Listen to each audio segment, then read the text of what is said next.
This week on the Hollywood in Toto podcast, these 2025 films made life almost unbearable this year. But there were a few films that actually put a bounce in my step. I'll explain. And we talked to author Mark Malkoff about his new book, Love Johnny Carson. If you're frustrated by late night TV, or if you're sick of the divisiveness, well, this is a trip down memory lane you won't want to miss.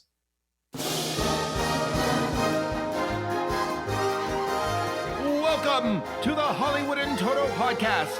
Entertainment news and reviews without the woke Hollywood narrative. Free speech, free expression. Now that's entertainment. And here's your host, award-winning film critic, Christian Toto. Every time I leave a movie theater just furious, angry, confused, disappointed, or even outraged, I take out my phone and I scroll through my Google Calendar. I put a note down in the middle of December saying, hey, don't forget this film. It was a clunker and you got to put it on your worst of the year list. So months pass, the list grows and grows, and now here we are. But while there are a bunch of movies on my list, I want to focus on three films that really just made me cringe. The first one stars a legend, Robert De Niro. And Robert De Niro. Yeah, he's in the film twice. It's called The Alto Nights, and it's a story about these two gangsters in the 1950s and how their lives kept intersecting. And no, these characters aren't related. They aren't twins. They aren't siblings. They're just different people, and they're both played by Robert De Niro. And I am still scratching my head. I saw it months ago. I can't figure out why they did this. Listen, De Niro's a great actor. He's always been a great actor. Put his politics aside. He's the best of the best. And you don't hire him twice. Everyone knows that. It was a disaster. It was completely distracting. And the movie is an absolute snore. Now, this is from Barry Levinson, the director who gave us Diner, Bugsy, a lot of other good films. Lost his fastball, lost his way, well past the retirement age. I don't know what the answer is, but this movie is a complete snooze, a dud. And I'm so glad that no one saw it in theaters. It was a complete bomb. So a lot of people kind of sniffed it out, sensed it was a dud right away. I wasn't so fortunate. I've got to watch these movies, but I really do regret that time spent watching The Alto Nights. It's the worst movie of the year for me, especially since there's so many good people attached to it. What a disaster. I think I want my money back. My second worst film of the year is Mickey 17. And I feel a little badly about this one because, you know, we're crying out for new films, original stories, something interesting and novel. And this one is all those things on paper. It's a story about this evil corporation. They had this way of cloning humans, and they decide to pick this sad sack who volunteers for the gig. He's played by Robert Pattinson. And they keep cloning him when he dies and dies because they're putting him in these really unsafe terrains, and they're trying to figure out how they can get humanity to survive in these terrible conditions. So it's an interesting premise. You've got a very good actor, Robert Pattinson. Nothing wrong with him and his performance. And the movie is just disastrous. And there's also, I mean, in addition to the whole corporations are bad, which is just exhausting. And can we move on from that? Well, they're evil. We get it. We got it. Hollywood, you've sent the message. We can move on from there. You're like a damn broken record. But more specifically, it's another bashing Trump story. You've got Mark Ruffalo playing a Trumpian figure. Heavy-handed, doesn't even begin to describe it. Mark Ruffalo is a very good actor, but, you know, he's leaning into his worst impulses here. Another bad decision. So Mickey 17, it's a bad, bad movie. And again, it's a shame. And it also didn't get a lot of attention in theaters. But, you know, again, people sometimes have a sixth sense about these things. They realize something isn't quite right. And that's why no one showed up to see Mickey 17. Now, the third film on my list is actually getting a lot of attention in theaters right now. Now, I never played the Five Nights at Freddy game. Just not a big gamer. It's just nothing I do right now. I'm too busy with life and marriage and kids and watching movies and doing podcasts. You're old, mister. But, you know, very popular game. Certainly made sense bringing it to the big screen. You've got a following, and also those animatronic creatures that come to life. They're creepy. I get it. So the first film was, to me, mediocre at best. Watchable. I've seen much worse in the horror genre, but it made some money and it connected with audiences. So, of course, we've got a sequel. The new film makes the old film feel like Citizen Kane. It is disastrous. It is poorly acted. It is boring. It's certainly scare-free. I didn't jump at all, even with the attempts at jump scares. And it made not a lick of sense. So It's making some money at the theater, and the scariest part of all, and there's only one scary moment in the whole film, is that the ending teases a third film, which, like Thanos says, is inevitable. So those are your three worst films of the year. Clunkers, a lot of them. A sequel, a gangster film, and also a movie that was brimming with originality that just didn't know where to go. But I don't want to end on a negative note. We've got some good movies to talk about, including one that just came out on Christmas Day, Marty Supreme. And of course, it's the it actor of the moment, Timothée Chalamet. You know, I resisted the Chalamet whole situation. He's this great actor and he's the next generation. And I watched him on screen. I thought, he's perfectly fine, but I don't really get the enthusiasm. I don't get the wave of emotion coming over everyone about this actor. And then I saw A Complete Unknown from last year. Of course, that's the Bob Dylan biopic. And I'm thinking, wow, this guy's good. He's really good. He really doesn't have it. Bob Dylan. Well, he's much better here. And that's no insult to that performance. It just says that his role in Marty Supreme is outstanding. He is charismatic. He is difficult to love, difficult to like in this movie. He's playing a ping pong prodigy who's trying to rise to the top of his sport. Not a sport that a lot of people know about or care about, but he cares about it an awful lot. The ping pong action, the repartee. And just the journey of getting from his humble roots in New York City to becoming the champion, if he can do it, is amazing. This is an intelligent film, beautifully shot, great performances all around, including Kevin O'Leary from Shark Tank making a good, I don't know if this is his first film, but it's really his meatiest role, I would think, to date. So kudos to him. And it's just chock full of imagination. It's the kind of movie you don't know what's going to happen next, but it all makes sense in its own weird, wonderful way. So I loved Marty Supreme. It's my favorite movie of 2025. Another good one, I'll mention two of them actually. It's a double dose of horror. You've got Sinners by Ryan Coogler, a terrific movie that is about a juke joint in the early 1900s, talking about race and class and great music. And then a vampire movie breaks out. I want to suck your blood. And boy, does it change gears in a wonderful way. Just great performances, great acting. And, Ryan Coogler is one of these directors who knows a genre and says, I'm not going to do it the way that everyone else is doing it. So he kind of subverts horror in a wonderful way. Great film. And also there's Weapons from Zach Kreger, who gave us Barbarian, which I didn't love from a couple of years ago, but I did enjoy it. And I thought, this guy seems to know what he's doing about the horror genre. Well, he proved that in spades here. It's told with a very interesting gimmick. I'm not going to give it away, but it seems kind of hokey at times, but all the pieces fall together. And of course, you've got an amazing performance by Amy Madigan. I don't even want to say much about who she is, what she does, but she's terrific in it. And everyone's talking about Aunt Gladys, her role, for good reason. Weapons is terrific. Sinners is quite good as well. And of course, my favorite movie of the year is Marty Supreme. So there you go. Some clunkers and some great films. And I felt a little bit more comfortable about 2025. Often I struggle mightily to come up with any films on my best of list. I see a lot of good films, but not great ones. So this one felt a little bit easier for me. Also want to mention F1 was excellent. Is This Thing On, which is in limited release right now with Will Arnett and Laura Dern. Excellent movie, again, from director Bradley Cooper, who's really making a name for himself behind the scenes as a director. He's such a good actor. He's got dramatic chops. He's funny. He can do it all. But I think as he's getting older, he's sensing maybe this is the way he wants to go with his career. And I can't blame him for that. He's got some real talent there. So good movies all. And also want to quickly mention October 8th, which is a hard watch, but a great watch. This is the movie that looks at anti-Semitism exploding after the October 7th attacks. It is stunning to watch. It's a necessary watch. It's beautifully crafted as well. And also the most amazing thing about the whole film is that it really keeps politics off screen, I'd say, for the most part. A couple of scenes, a couple of moments with different politicians almost seemed unavoidable, but I think it's a good idea to keep it nonpartisan because the message here is so vital and so scary, by the way. Five Nights at Freddy 2 may be scare-free from start to finish. This one is scary from start to finish and in all the worst ways. So there you have it, the year in film. See if you agree or disagree. Let me know in the comments below. What films did I leave out? What films should I have tagged? And by the way, a quick mea culpa here. I didn't see Bride Hard. I didn't see The War of the Worlds with Ice Cube, which all seem incredibly bad. But again, just a judgment, just based on my fellow critics, what they were weighing in on. They could have made this list. I don't know. Didn't see them. So maybe they're wonderful and everybody got it wrong, but I'll have to wait and see. Maybe I'll check it out on home video over the Christmas break. I'm kind of a glutton for punishment sometimes. I do enjoy my bad movies, but just got to be in the right mood, not in the theater, by the way. That's the worst place to see a bad movie because you've just lost a lot of money and wasted precious time. So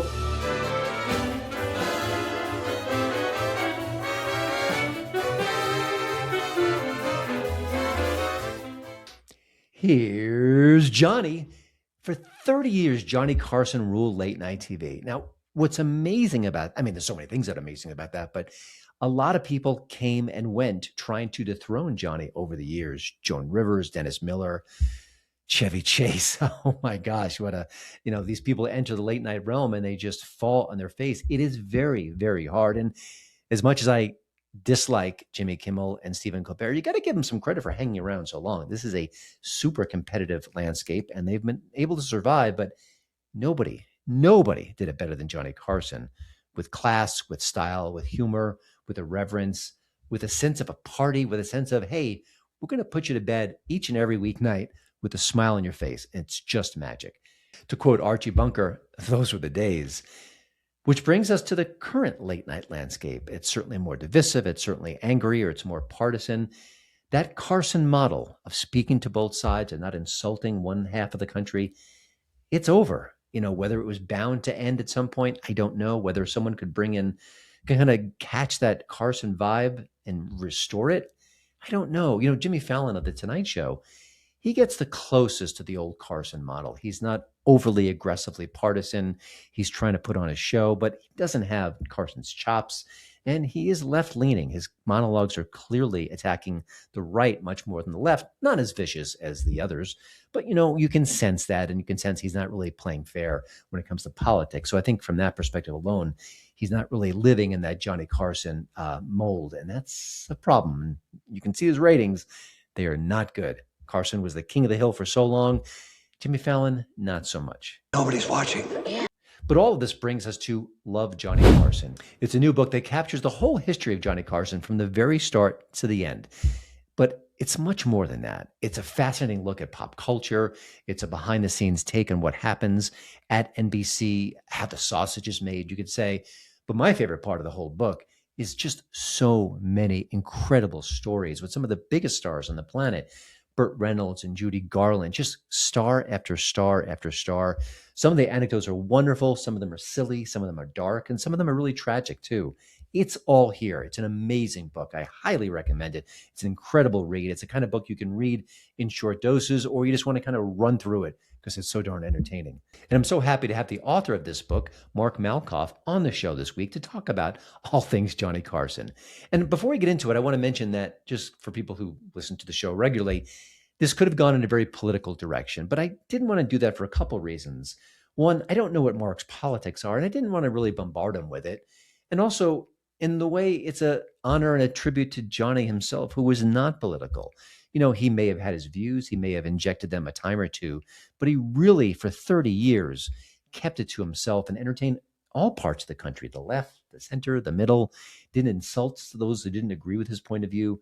And I thought in Johnny's spirit, the very least I could do is just have a conversation about what made him so magical. And that's what we scratched the surface of here in my conversation with Mark. But more importantly, Love Johnny Carson really does capture the whole story. And by the way, while it is a love letter to Johnny and his legacy, it shows his flaws as well. He could have a thin skin. He notoriously banned some people from his show. So I don't want to let people think that this is just a very sweet and loving homage. It is, but it does recognize that he was flawed, that he had his own issues and quirks, as did the people around him. So I think from that perspective alone, it's just an amazing read. So I hope you enjoyed my conversation with Mark, and I hope you do check out Love Johnny Carson, available in bookstores right now. Well, Mark, thanks for joining the show. I grew up on Johnny Carson. We all grew up on Johnny Carson, at least those of a certain age. And we all have our memories of what he gave to the public and how engaging he was and how unique. And so just a once in a generation talent. But can you recall your earliest experiences watching The Tonight Show and what connected you? Could it be the celebrity interviews, some of the sketches, the self-deprecating humor? What initially grabbed you about Johnny and made this whole, in a way, a lifelong passion about him? Yeah, I really think it was simply Johnny. It was him. I remember 5, 6 years old, my dad letting me stay up on Fridays to watch him. And my dad saw Carson in 1968 in New York and just would tell me about it. And there was just something so likable about him. They would do these anniversary primetime clip shows. And he'd be with, we'd tape it on VHS. I'd watch it over and over again. He'd be with animals. He'd be with kids. He'd be with comedians, famous movie stars. And there was just something so likable and fun about this guy. And I really do feel that that's the reason for 30 years he dominated American culture. People were tuning in for Johnny. If you got a great guest, that was a bonus. But there was just something about that man, and people tried to challenge him, but there was a reason that he has succeeded on such a level that he's been up the air for over 30 years, and we're still talking about him. All the late night hosts still talk about him to this day. There's a reason for that. One of the things that I enjoyed about him, and I think it's something you describe in the book and also in a way share the hard work behind it, was he made it look easy. He always seemed comfortable, at ease, whether he was poking fun at himself, questioning these big stars, diffusing a situation. He just looked like nothing's going to rattle him. There's something comforting about that. Can you talk about that part of his persona? Because I thought that was so important and so hard to realize. You know, it might sound like you want to do that, but to actually create it is quite different.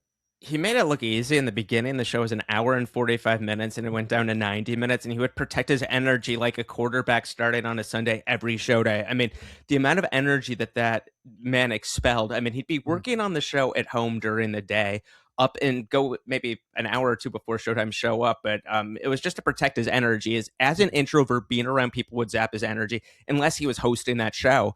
And people thought it was easy. It was like watching Michael Jordan or people like, I think I could do something like that, or Tiger Woods or anybody, a great artist. And people would try, like Carson would watch the guest host, people that would attempt, like people like Arnold Palmer, the golfer, like really people you would not think of. The movie star Kirk Douglas trying to guest host the show, and just thinking that Chevy Chase in '86, thinking this is going to be a breeze. And he went on the show with Johnny a month later and said, no one is going to be the next Johnny Carson. I had no idea how hard it was. And Carson, for 30 years, kind of fooled the public into thinking that almost anybody could do it. But that just certainly was not the case. Yeah. What I've learned through some interviews, I talked to George Schlatter a few months ago. Oh, yeah. In reading your book, celebrities, they have a very thin skin. Their egos are very delicate, and they're wildly talented, and they're wildly complicated. I think one of the great things about your book is it really shows that, gosh, in so many ways, from Johnny himself to the guests to the bruised egos. Were you surprised when you dug deep into these stories and you found those revelations? Because I'm always amazed when I hear them and they're entertaining, and I think, oh gosh, they are just like us in a way. I really did feel like for somebody that was that iconic and that famous for 30 years that he would have a thicker skin. Yeah. But doing the research, Dave Letterman was the same way. Johnny would say, I do not believe it when famous actors come on my show and say, the critics don't hurt me. He's like, if you have any sensitivity at all, it hurts. But he took it to a new level. Like his staff knew, like Doc Severinsen, his band leader for 20 plus years, knew not to correct Carson. If Carson said something wrong about, that song was this, and Doc knew it wasn't the song, he'd be like, you're absolutely right, Johnny. His friend, the astronomer Carl Sagan, corrected Johnny twice and interrupted Johnny during a segment, and Johnny banned him, never had the guy back on again. He was embarrassed. So I really was surprised of the level of that he would get embarrassed. And Letterman, again, the same. I think that for maybe that's celebrities in general. Yeah. You've been doing research for years with your podcast and, of course, for the book itself. Yeah. What were some of the more surprising elements of the Johnny Carson era, the personality, the people around him? I mean, there's a million anecdotes. And one of the things that I love about this book and why I recommend it so highly is it's so dense. And I mean that in a good way. There's just so much stuff there. Every page is a revelation, an anecdote, a story. But what things really surprised you when you really dug deeper into Johnny? The biggest thing that surprised me by far is the media for decades said this man is cold and aloof. Johnny would make fun of the media's labeling cold and aloof. And I talked to the people that knew him, that spent lots of time together with him more than anybody, his friends. And they consistently, independently would tell me that he was almost the same Johnny on and off camera. It was a small group of people that he felt comfortable with, that he showed loyalty to, that he expected loyalty. They told me he would do anything if he was a friend.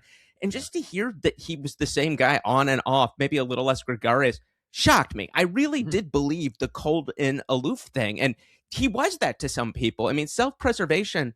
This is a man who might have been the most famous, most recognizable man in America. Couldn't walk five steps without somebody coming up to him, grabbing him by his arm. People are going to bed at him 11:30. They feel they know him.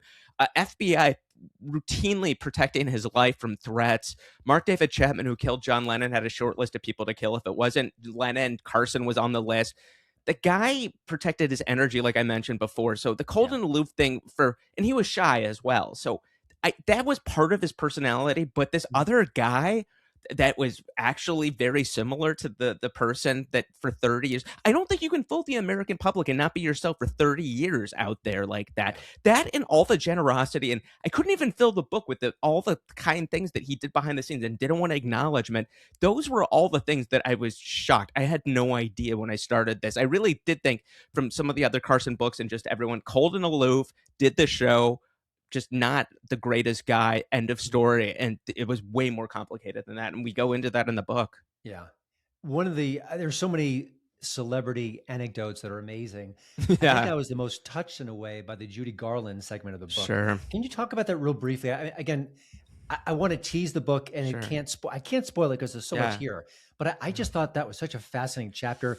She was such a delicate person. She was so troubled. It's funny. I interviewed Liza Minnelli years ago when I was in DC, and she had a similarity to it. She just seemed brittle to me, but obviously Judy was much more troubled and much more broken. This was tough. It was tough. It was Christmas of 1967, that December, and she owed the IRS so much money. I think they put a lien on her house. I mean, the day of her show, she was with a Carson talent coordinator walking down the street, and she looked into a record store and saw one of her albums, and she wanted it, but didn't have enough money to buy it. So the person that was from Carson show got her the album, and then Johnny found out and bought her a record player, but she needed to balance her, hold on to somebody to even walk. She was so frail. She was addicted to not even alcohol, but pills. I mean, it was really a really bad situation.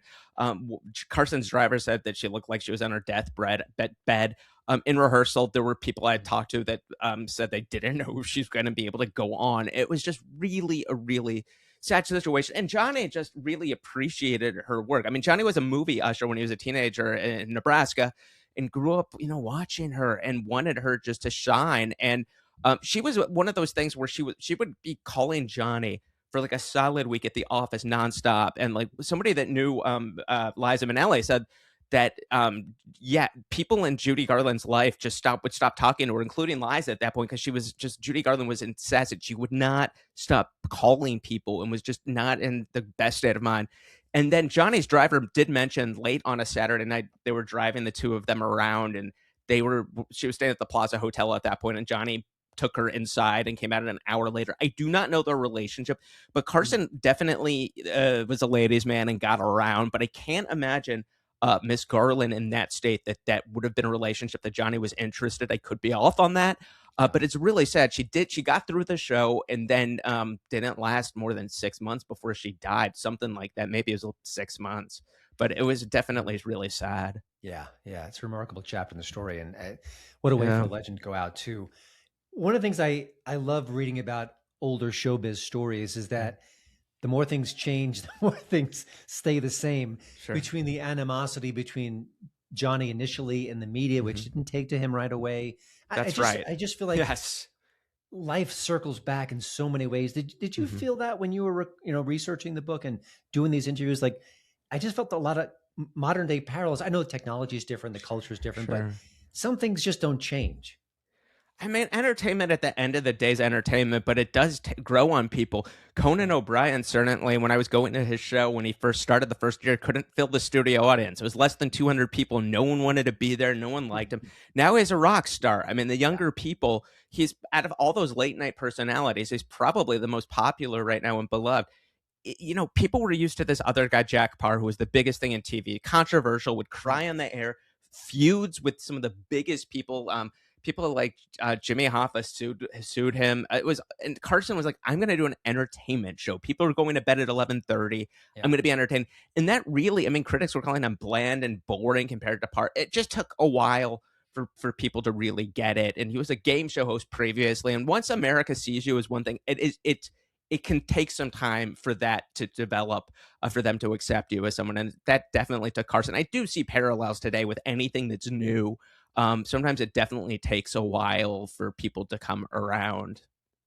When I was reading the book, I thought, especially in the early years, as the show Yeah. was forming, as Yeah. they were getting their sea legs, as they were establishing what they wanted to do, one of the ideas I thought was so good that they should bring back today, I don't think they have it today as much, is the panel format where That's the right. guest comes on and then he or she just shifts over on the couch. And then by the time the third guest is there, you got a whole gaggle of people. They could chime in, they could back and forth. Are you surprised that they abandoned that format, or what's the, I don't know, I just think that's something that could work today. Jimmy Fallon did it a little bit on his 12:30 show. Conan did it for a while. I don't know why. If it's the last person to do it was James Corden. He'd bring all the guests on, kind of like Graham Norton does in England. Yeah. I really miss it. I do think some of it is that now the shows are all about getting the A-list movie star, where Carson, just, you didn't have to be the number one movie star in the world. If you were a good talker, he would put you on the show. Now it's all the most A-list movie stars, big social media profiles. It's probably harder to get them to stay for the whole show for some of those people. I think that probably their publicists are like in and out type thing, but I think it definitely loses something with the show. I mean, that was some of the most interesting thing, to get the panels with some of the most dynamic people you just would not think of. And it could be the funniest stuff. Sometimes it could be complete chaos. I mean, back then, George Papard, who people might know from A-Team, and he was in Breakfast at Tiffany's, was drunk out of his mind on Carson's show, and he called Paul Williams, the singer, a midget, and Paul Williams stood up ready to fight George Papard. It was so much chaos, and that stuff would all get in the show. Now, if something like that happened, they would stop tape, that would be erased. Everything would get in. Like, if a singer if it was famous, like Robert Goulet didn't know the words to a song, and he'd be like, okay, let's stop. And Carson's like, no, you're going to do this until you get it. And it was some of the charm was that the mistakes would get in. It was just very different back then, but I do miss the panel, and I wish they would do that. And the mistakes were definitely part of the charm, and you just don't see that anymore. A guest bombing in a monologue joke doesn't happen. Carson, back then, was famous for recovering and just ad-libbing, but now the audiences are they'll clap at anything, no matter what. It's either a laugh or clapping. And back then with Carson, it was either laughing or bombing, and that was part of his charm. You know what? I think it's ironic that, culture back in the 60s, 70s, and even 80s was stuffier, and yet the talk shows you're talking about were messier. And yet today it's very formatted, and like you said, it's clean and neat. I think it's one of the reasons, you're a podcaster. It's one of the reasons why podcasting is so interesting at times, because it's a little raw. It's a little rough on the edges. It isn't smooth and polished. And sometimes we want that. It feels a little bit more real. I if there are conversations agree. like that. There aren't many surprises on late night shows, really surprises. There are some famous Carson moments that were manufactured, that were scripted, that looked real, but there were a lot of stuff that just kind of happened, and you don't, again, it's just completely different. The model, the booking of guests, it's just like Carson wouldn't want somebody that was an A-list movie star that wasn't a good talker. They'll put them on no matter what on these shows, but if they weren't a good talker and they couldn't tell stories and they didn't have life experience, they weren't going to get on Carson's show. And I think that is what Carson was really good at as well. Yeah. This doesn't have to get political for sure, but I want to get your thoughts on late night today as far as revenues are going down. Even Jimmy Kimmel has said, I don't know if this format will survive another 10 years. Sure. It seems shocking to even think that. It's been such a part of our lives for decades, but what do you see? I mean, this is your field, your passion. What's missing today? What could be changed? Can this be saved, or is it just the way the culture works? We want TikTok, we want YouTube videos, and we don't have enough room in our hearts now for late night, good, bad, or indifferent. Even when Letterman and Craig Ferguson were on CBS, it wasn't public, but they had to take, the host and the producers had to take pay cuts. It wasn't disclosed. Even back then, the writing was on the wall. I mean, Seth Meyers got his band cut to save money. Every year, network television ratings go down. Carson had, at the most, something like 7, 8 writers. Sometimes he only had 6 writers. All the writers now on those late night shows have over 20 writers. I mean, if those shows are to succeed, they're gonna be scaled down. Byron Allen seems to be doing it the most economically feasible. I mean, in terms of he does 5 shows in a day. and is just, I think, yeah, he's probably figured it out. It's just, I don't know how, if we're ever going to see a Johnny Carson type budget with, 17 musicians and Yeah. just the ratings and stuff. It's just completely different. It never occurred to me that you could be number one and not be profitable. That's true with Colbert's show. I mean, Yeah. definitely the most people watch that show, but I know it's not cheap to do that show. I hope those shows exist. I'd be surprised if Kimmel, if he leaves in a year, if ABC replaces it with any late night show. I'd be shocked if CBS does the show. I hope I'm wrong. But hopefully some version, whether John Mulaney does a show on Netflix once in a while with the late night show. And he had Johnny Carson's modeled the background actually on Johnny Carson's home in Malibu, which I thought was really cool. But hopefully some version will exist. But I don't think we're going to see the likes of a big production anymore, like Letterman or what Carson had. Certainly not nightly. Yeah. The cynic in me wonders that even if Johnny Carson were around today, and he was famous for being a very down the center, kept his politics to himself, hit the left, hit the right, just that's right. It light. Yeah. The cynic in me says that we wouldn't want that we want them to pick a side and left or right or whatever. What's your sense? I mean, you know him better than almost everyone alive. I don't know. I mean, he just believed he was an entertainer, and he thought when people put their own politics, it was a mistake. He looked at Jack Benny. He loved early Bob Hope, and Bob Hope never. He said Benny and Hope never gave their political opinions. He believed at 11:30 people are going to bed with him. They want to be entertained. His whole attitude was like, why would I alienate half my audience with my political views? He looked down at the political comedians. His whole thing was, I'm going to make fun of whoever's in office. And, there were complaints from Nancy Reagan about Ronnie does not dye his hair, calling up the show upset. Jimmy Carter's mom was not happy with monologue jokes about Jimmy Carter. The Ford administration, Gerald Ford was not happy with Chevy Chase and Johnny Carson stumbling jokes that Gerald Ford's a stumbler, that whole perception thing. So he would hammer whoever, but I can't imagine that we'd be able to tell his politics. I that's just something. I mean, the only person in late night that really isn't doing that, I guess, is maybe Jimmy Fallon, and his ratings, I mean, we know are lower than the guy who is taking a stance. So I don't know what would happen with that with Carson, but I'd be shocked if we knew his politics. But I think he would be making jokes. That was his job. And at the end of the day, it was a comedy show, an entertainment show, and that was the core of the show. Yeah. Are there any comedians out there, podcasters, stand-ups, hosts of any kind, who have some of that Johnny Carson vibe? Obviously, he's irreplaceable. But is there someone who maybe echoes it, or you can see influences thereof? People that are good listeners, like, I know this is going to sound strange, but in terms of somebody that being a good listener, the person I hear about from a lot of my peers in terms of the best interviewer out there, and I know this is going to sound strange, is Howard Stern. And at the last bunches of years with his interviews, when he gets people, he definitely is able to do what Carson did, which is make people forget that millions of people are this calming effect, that millions of people are watching, and they will get vulnerable. They would do that with Carson. In terms of the listening and interviewing and the curiosity, Stern is like that. Now, in terms of, Stern does give his political views. Carson wouldn't do that. But in terms of likability and in terms of like a performer and stuff, there's definitely a little Jimmy Fallon. Not so much in the interviews with Carson. It's really, I'm trying to think of any of the other people that are out there. Maybe there are some podcasters that I'm kind of like blanking on at the moment, but he was such a unique talent. I can't think of any. Can you think of anybody off the top of your head? The one name that came to mind, he's a different kind of personality. Was Ryan Seacrest has a that's interesting. Everyman, mainstream, inoffensive. He's likable. I mean, the likability thing is by far the most important thing. Yeah, I don't know if he had the ad lib skills and some of the stuff with Carson had, but in terms of likability, absolutely. And he's radio. Carson started a radio, Seacrest radio. So, but that's an interesting thing just to kind of look at that. So this is in a way a little bit of a personal question. Sure, ask me. When I fired up the video camera, I thought you'd be older. You seem like a very young person. You're very nice. And I'm curious. Yeah. I'm in my 50s. Sure. And I feel like as I'm reading your book, I'm getting this nostalgic just washing over me. Even in the 60s when I wasn't even around yet. Why do you think that you connect with Johnny and this material? I mean, it's not just loving what he was and what he did. I get that, Sure. but I get this love for for show business, for old school Yeah. Hollywood.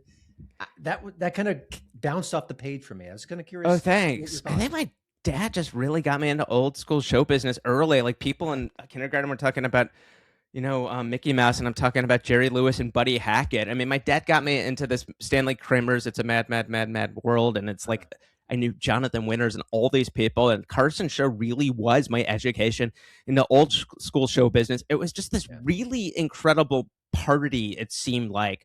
Watching the clips and just wanted to be a part of it. I did really do appreciate Dave Letterman's NBC show, and I know the people that were my age by far. Dave was the cool kid, Yeah. innovative, and like that was what everybody wanted to be and to watch. Yeah. And Carson Show was something else. I could appreciate both on different levels, but I think in terms of a time capsule that encompasses 30 years of dominating popular culture, those 30 years should be studied by anybody that goes into media, comedy, just in terms of what the medium was, why the show was so powerful, how it influenced fashion, politics, humor, what was acceptable, who were the stars at the time. It's just fascinating for me to kind of look back, going back, decades and decades, and see where America was at Yeah. that point. I agree. And I think as much as the culture and technology has changed, there are things that are, timeless about his approach, about the connection, about understanding human nature, which I think your book really focuses on. By the way, I didn't mean to lead that direction, but my dad made me a movie critic. And the reason why I do the silliness that I do now with film in Hollywood is because my dad kind of made that part of my Very life. So cool. kind of you're honoring him in that way, which I think is really Yeah. great. One last question. Sure. Well, what are the key takeaways we can share about the Johnny Carson legacy? You bring so much to the table, but to be able to survive in Hollywood for 30 years is so remarkable. It's almost like a Clint Eastwood. How do you get to be 90 and still be a movie star? Sure. It's such a once in a generation. It's such a rare Yeah. thing to do in a brutal industry. What do you think are the key takeaways from the Johnny Carson model?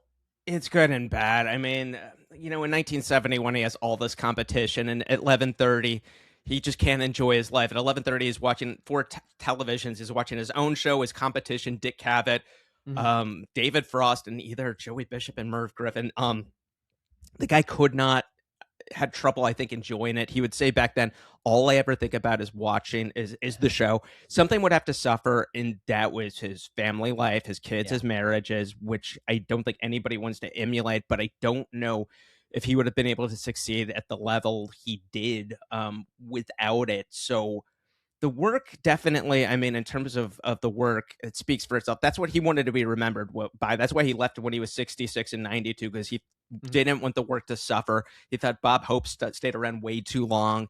And the work is incredible, and that survives. But I think in terms of one's life, there are definitely things. I mean, he would talk about his drinking problems on the show, and I include some of the struggles in the book. So he definitely had flaws, but I definitely think it was important for me to show this different side from his friends that loved him, and that I couldn't even put in the book all the amazing things he did for people, saving people's lives, literally.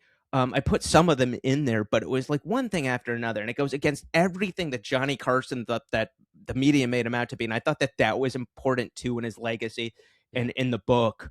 It was like one thing after another, and my jaw dropped. Like, I mean, it's not in the book, but this was so typical. One of his writers said he was going through a painful divorce, and Johnny's like, "Can I take you out to dinner? I've been through this. I want to sit down with you." It was like, that's quintessential Carson in terms of his behavior, and that stuff is not what people would think about. I mean, people come up to me and like, "What do you do?" And I said, "I'm writing a book on Carson." "Oh, I heard he was a terrible guy." And I'm like, "Name 2 people that had problems with him. Name 3 people," and they can't. They just are like, "Oh, yeah, I never thought of that." And he definitely had some issues. People like Joan Rivers and Wayne Newton, who I tried to get them to talk to me, and they wouldn't talk to me, unfortunately. And I go about that in the book from Carson's perspective. But I think at the end of the day, we have 1 million plus YouTube subscribers on the official Johnny Carson YouTube channel, over 3 billion Johnny Carson views. I think at the end of the day, it's about the work. And I think that his work is still beloved to this day. Every poll, whenever they do one of those greatest late night host of all time every few years, the guy's been up there for 33 years. He wins every single time. I mean, that just shows you about that man's the work and his likability and just his impact on American culture. Yeah, no, it speaks for itself, and I really highly recommend your book, Love Johnny Carson. It's an amazing Christmas gift. Just get it. Just Thank buy you. it. Just go get it. It's so much fun. So many great stories. So much information. I could spend hours just retelling some of it, but of course, the book itself is just chock full of great information. And again, it felt culturally interesting. It felt like it was oddly relevant to today, and yet also a nostalgia blast at the same time. So do check it out. It's available at Amazon or your favorite bookstore. Love Johnny Carson. Mark, thank you so much for joining the show, and thanks for bringing back some incredible memories. Thanks. This was fun. Your character actor of the week is Michael Rooker. Well, that's it for the Hitcast this week. Thank you again for listening. Do share it with a friend. Maybe give us a like. Maybe even punch that subscribe button if you feel the mood, you feel the need for speed or the need to punch, as it were. Again, please do check out HollywoodInToto.com. It is the companion to this podcast. It is my website now in its 11th year, and it's all the news and reviews and commentary from a right-of-center perspective like the show. We never want to push away our liberal friends. They are welcome to join. Lots of apolitical content on the show. But more importantly, like what we do here, I try to connect dots that aren't being connected elsewhere. I try to tell stories that are being undercovered at times, and I try to talk about free speech in a way that hopefully unites the left and the right, which is not too easy these days, but got to give it the old college try. So I hope everyone is having a wonderful holiday season. We're almost at the new year.